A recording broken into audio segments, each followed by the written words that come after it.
অস্তিত্ব থাকবে। আর একটি রাজনৈতিক প্রেক্ষাপট পরিবর্তন হওয়ার পরে সেই রাজনীতির সাথে সম্পৃক্ত থাকার কারণে, রাজনীতির নেতা এবং কর্মী হওয়ার কারণে তার উপর, তার পরিবারের উপর, তার জীবন সম্পদ মানিজ্জাত হুমকির উপরে পড়বে। এটা অতীতের মতো আমরা ভবিষ্যতে মরেলগঞ্জ শরণখোলায় হতে দেব না ইনশাআল্লাহ।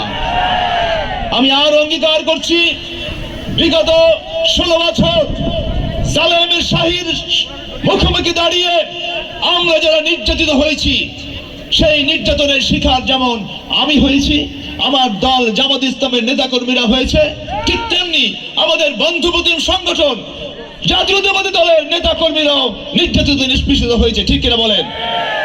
বিগত 16 বছর সেই স্বৈরাচারী সরকারের নির্যাতন নিষ্পেষণের সময় আমরা যারা দুর্দিনে একসাথে ছিলাম, আমি ঘোষণা করছি, আল্লাহ রাব্বুল আলামিন যদি আমার হাতে এই জনপদ পরিচালনার দায়িত্ব অর্পণ করেন, তাহলে দুর্দিনের সাথীদেরকে আমরা ভুলে যাব না ইনশাআল্লাহ।